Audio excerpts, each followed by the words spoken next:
time travel, whether it is real or just hypothetical or just a fantasy, visiting Egypt is like a journey to antiquity.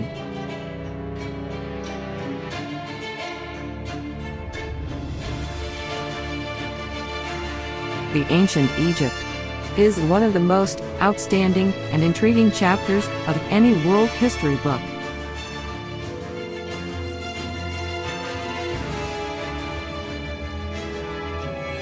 They had the most magnificent societies that ever existed on those times. The Egyptians displayed established form of government equal to monarchies nowadays. They lived as a unified nation led by pharaohs or kings and queens. The pharaohs keep their leadership roles to their sons or daughters or next of kin. They were real-life examples of Game of Thrones in order to stay in power. One of the oldest first written languages was developed by the ancient Egyptians using mainly pictorial characters that was hard to decipher. It was called the Egyptian hieroglyphics. The discovery of the Rosetta Stone uncovered most of the life mysteries of the ancient Egyptians.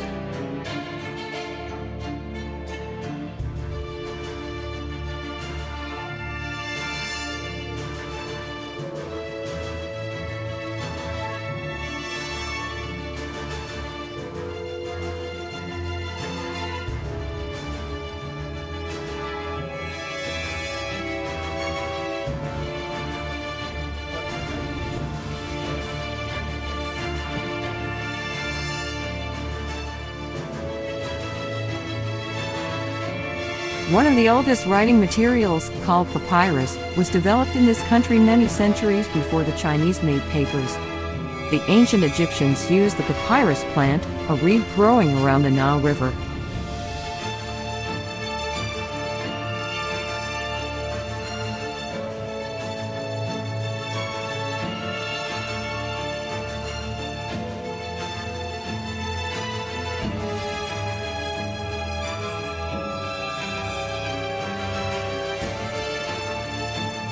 Around 5000 BC, the Egyptians created their own calendar based on the cycles of the moon and stars. Their calendar had 12 months with 5 extra days in their year. It was one of the first oldest world recorded calendar. They keep track of time mainly for their religious rituals and festivals, as well for agricultural purposes. And most of all, the Egyptians were famous for their thousands of deities, gods, and goddesses. They had great belief in the existence of divine creations that control their everyday life and afterlife. Truly enough, the Egyptian ancient civilization was full of mysteries that can be more understood by immersing ourselves to the structural remains of the once very magnificent country.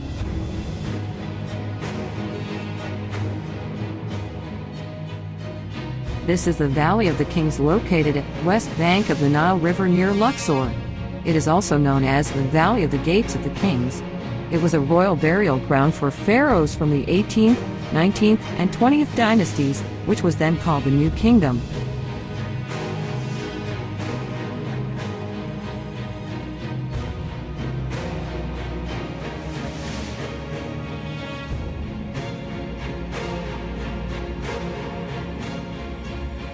Almost all walls of the burial chambers are decorated with inspiring hieroglyphs.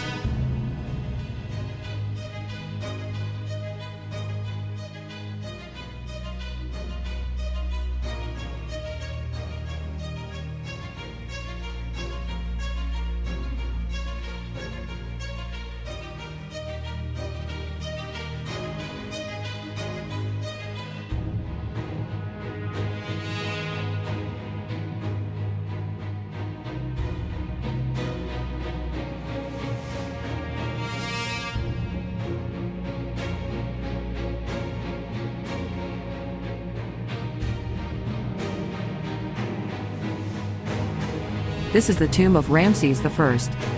The mummy of the king is not anymore in this chamber, yet there are still a lot of visitors being inspired by the decors depicting the funerary texts of the Book of Gates.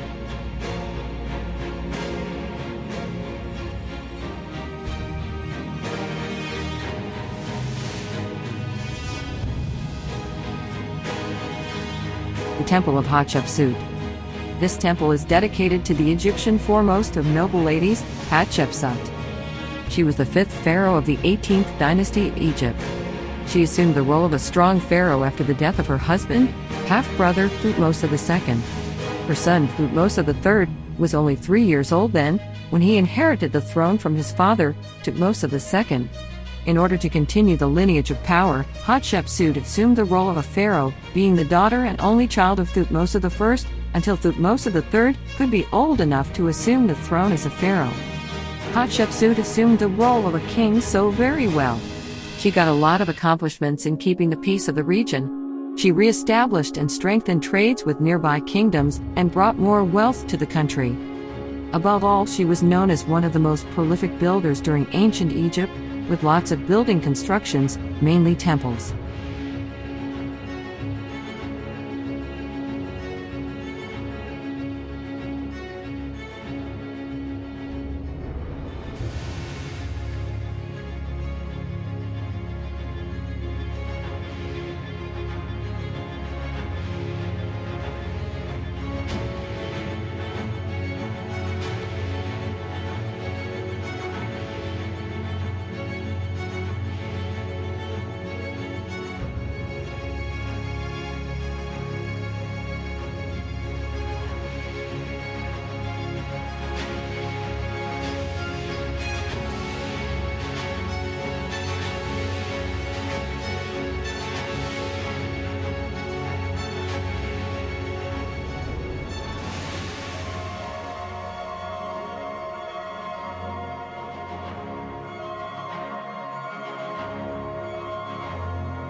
One way of knowing more the secrets of ancient Egypt was our remarkable Nile River Cruise.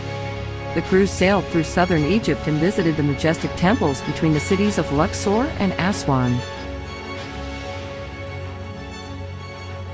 The temples were the most known structures on the ancient Egyptian areas, particularly along Luxor and Aswan.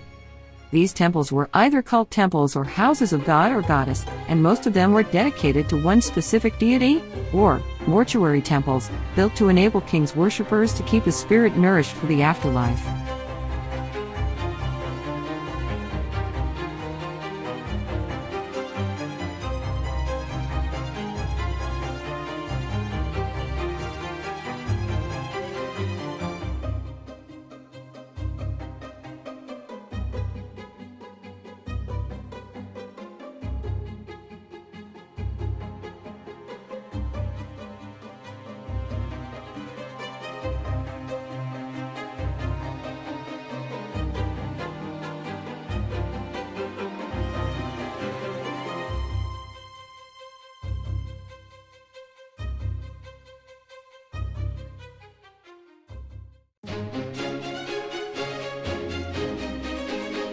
The Aswan High Dam was built between 1960 to 1970 across the Nile River. Egypt used to have unpredictable flooding and drought, even during ancient time. The construction of this high dam finally had solved the problem of flooding and drought throughout the region. The benefits have been shown with the improvement of economy of the country in terms of agriculture, employment opportunities, enough electric power for the increasing population, and improvement of navigation or sailing along the Nile River. This Nile River Cruise has been made possible because of the high dam.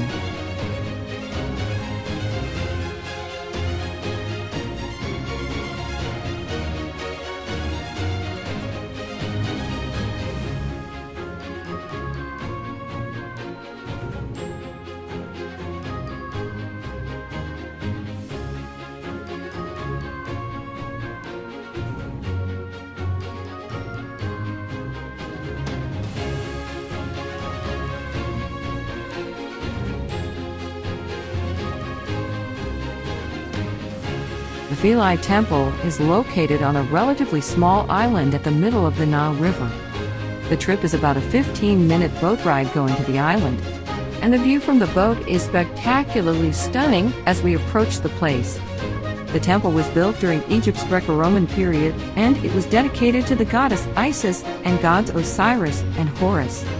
It was considered as the most sacred temple among the whole Egypt.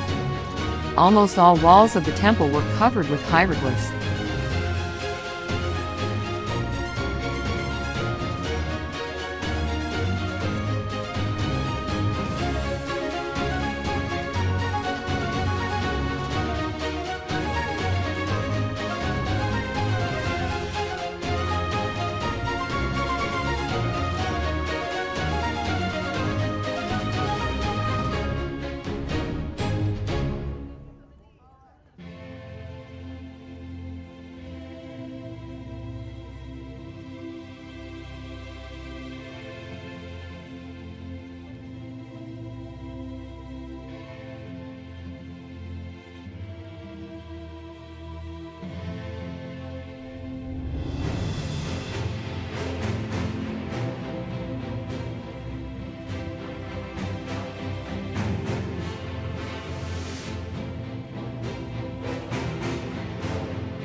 The Aswan Botanical Gardens is located on Kitchener Island, along the Nile River.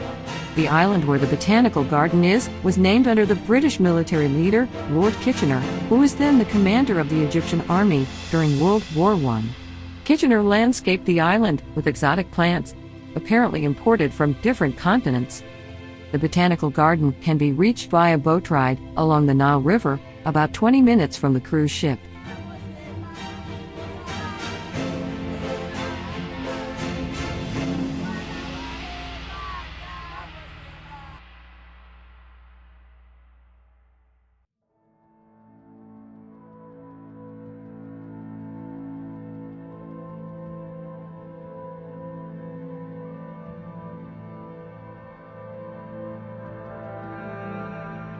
The Nubian Village is located on the west bank of the Nile River in Aswan. The village is about 15 minutes motorboat ride along the Nile River from the cruise ship in Aswan. The village folks are Nubians. They are very friendly and very hospitable. Their houses and streets are very colorful and well decorated. The Temple of Kom Ombo is located at Nile River bank, about 50 kilometers north of Aswan. This temple was built during the Ptolemaic dynasty. It was designed and constructed as a double temple dedicated to two different deities, Horus or Herois, who was then the falcon god, and Sobek, the crocodile god.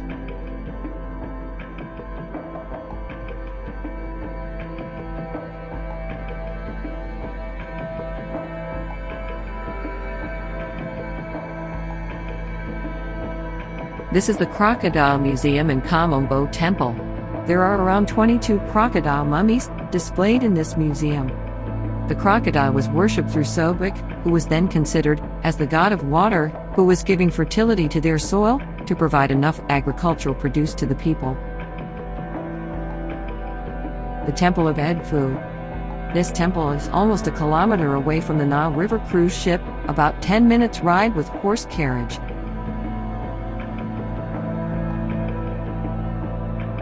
This temple was built during the Ptolemaic kingdom. This is a very unique temple among Egyptians because it is one of the best preserved shrines since ancient times. This Edfu temple was dedicated to the worship of the Egyptian falcon, Horus, the avenging son of Isis and Osiris.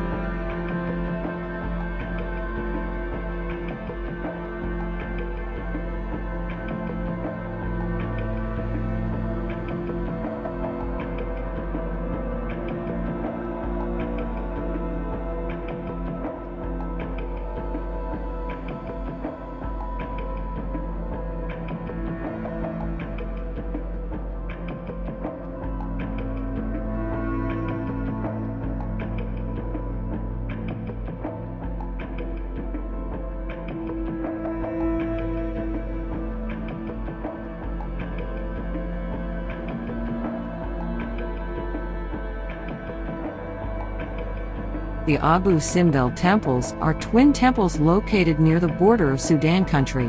They were originally carved out of the mountainside during the 19th dynasty, that was, under the rule of the pharaoh Ramses II.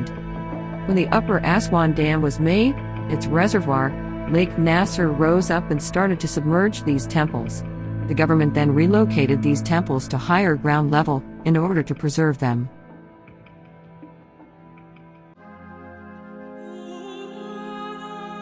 This is the great temple in Abu Simbel, dedicated to Pharaoh Ramses II, who was then considered as a deity, and also dedicated to the gods Amun, Ra, Horakti, and Ptah. This great temple is considered as one of the most beautiful temples in Egypt nowadays.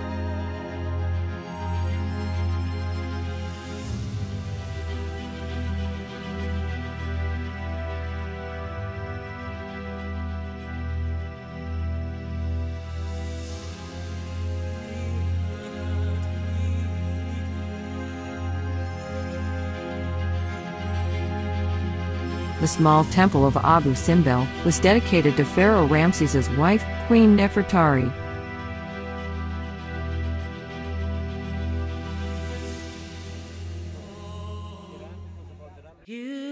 The Luxor Temple was considered as the largest and most significant religious center in ancient Egypt.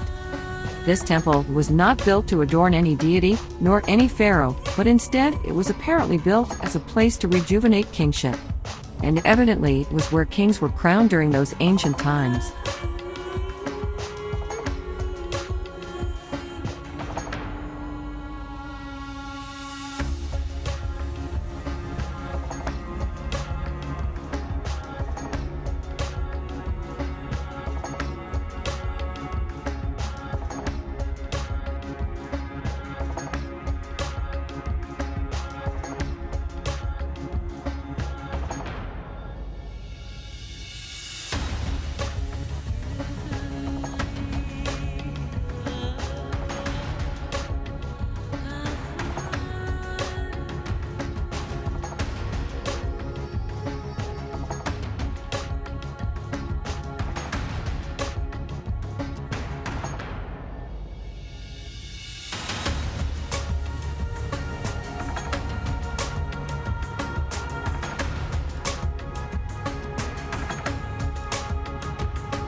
The ancient Thebes is now known as the city of Luxor.